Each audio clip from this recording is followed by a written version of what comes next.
Thanksgiving is a time for gathering, reflection, and expressing gratitude.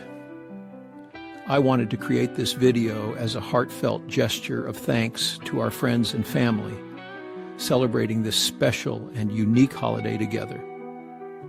For centuries, Thanksgiving has been enshrined in our national identity, its story distilled into a simple image, a harmonious feast shared by the Pilgrims and Native Americans in 1621. But, as any historian knows, history is never so simple.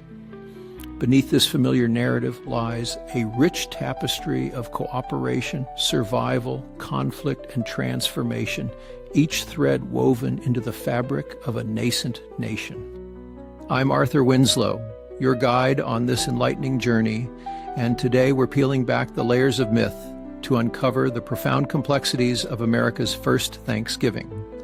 From the cherished traditions of the Wampanoag people to the harrowing journey of the Pilgrims, and from the fleeting moments of alliance to the enduring legacies left behind, this is a story meant to make you see the holiday and its history in an entirely new light. Before the Pilgrims ever set foot in what they charmingly called the New World, the Wampanoag people had thrived in these lands for over 12,000 years.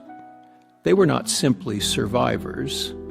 They were skilled farmers, astute hunters, and masterful diplomats, living in harmony with the intricate seasonal rhythms of their environment. Their villages boomed with life, communal longhouses surrounded by meticulously tended fields of corn, beans, and squash, the three sisters crops that sustained their vibrant culture. In 1616, however, their world was violently shaken by a devastating plague, likely introduced by European explorers, a cruel prelude to the coming changes. The epidemic was relentless, erasing entire villages and leaving scars both physical and cultural. By 1620, the resilient Wampanoag were in the arduous process of rebuilding under the thoughtful leadership of their sachem Massasoit. Then arrived the Pilgrims, weathered and weary.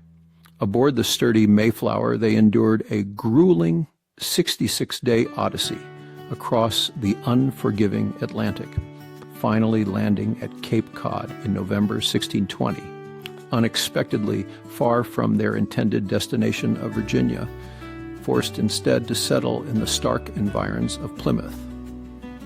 What awaited them was far from a welcoming paradise. Frozen ground, dwindling supplies, and bitter winter winds. These were the Pilgrims' initial greeters. Disease raged fiercely, and by winter's end, nearly half of the 102 settlers had perished. Survival seemed a distant dream until they encountered a Wampanoag man named Tisquantum, or as we know him from history, Squanto. The spring of 1621 blew in with renewed hope. With Squanto's invaluable guidance, the Pilgrims discovered how to plant corn, fish the abundant rivers, and forage for native plants, building a bridge to survival. That autumn's first harvest was a hard-earned bounty, celebrated with a feast spanning 3 days, an emblem of human resilience and cooperation. Edward Winslowe's account, immortalized in a letter to friends in England, paints a vivid picture for posterity. 90 Wampanoag men joined 50 surviving Pilgrims to partake in the harvest's bountiful wares.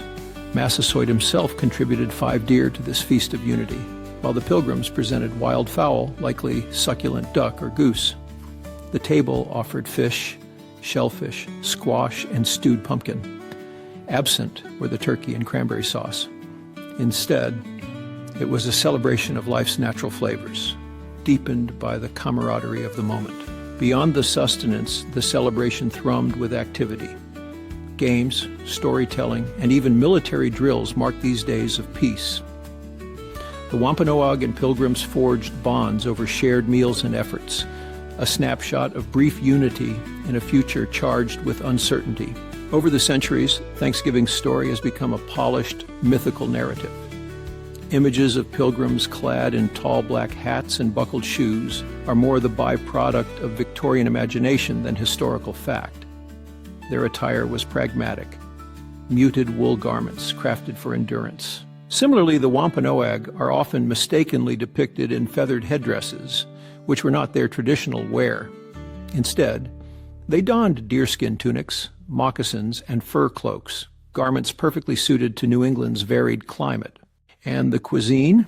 While turkey is now a Thanksgiving staple, it was likely not present in 1621. Pumpkin pie, mashed potatoes, stuffing, forget them. The authentic menu spoke of survival and sustenance, game, fish, and whatever the harvest offered. These romanticized myths obscure our view and diminish the cultures and struggles at the heart of this historic gathering. Sadly, the harmony of 1621's feast was fleeting. As settlers multiplied, so did their need for land, straining relations with the Wampanoag. Over the next half-century, this fragile alliance frayed and unraveled. In 1675, rising tensions ignited King Philip's War, a bloody conflict rooted in competing claims and survival, named after Massasoit's son, Metacom, known to the English as King Philip. The war devastated both sides, costing thousands of lives, including an estimated 40% of the Wampanoag population. Entire villages were obliterated, and survivors faced the horrors of slavery or exile. This war marked a fateful turning point, reinforcing European dominance in New England and shattering Wampanoag autonomy. Memory of this conflict echoes today, a haunting reminder of the fragility of alliances forged on imbalanced power. The journey from a harvest feast to a national holiday spanned over 2 centuries. Early colonial Thanksgivings were solemn religious occasions tied to military victories or harvesting success. In the 19th century, writer Sarah Josepha Hale embarked on a persistent campaign to establish Thanksgiving as a national holiday.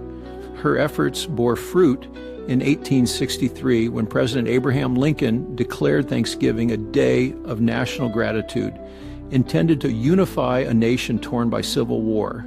Lincoln's proclamation transformed Thanksgiving into a lasting symbol of American resilience and unity, paving the way for the cherished holiday we celebrate today. Though Plymouth holds the spotlight, other Thanksgiving celebrations preceded.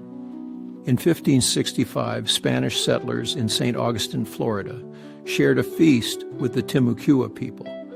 In 1604, French settlers in Nova Scotia observed a Thanksgiving Mass. A striking event took place in 1619 at Berkeley Hundred in Virginia, where English settlers declared a day of Thanksgiving upon arriving safely. These gatherings remind us that gratitude and harvest celebrations are universal themes, transcending cultures and borders. Today, Thanksgiving resonates differently for different people. To many Native Americans, it is a day of mourning, a moment to reflect on centuries of displacement and cultural erosion. The National Day of Mourning, observed annually in Plymouth, Massachusetts, serves as a poignant counter-narrative to the holiday's traditional story. Simultaneously, Thanksgiving endures as a beloved tradition for millions, symbolizing gratitude, family, and unity.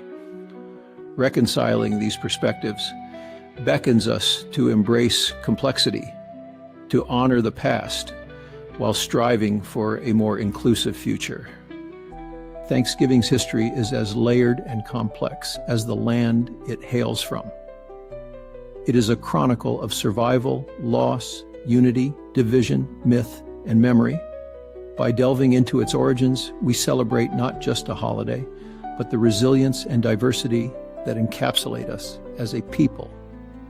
I'm Arthur Winslowe, inviting you to journey through history with open eyes and hearts. Thank you for joining me, and happy Thanksgiving.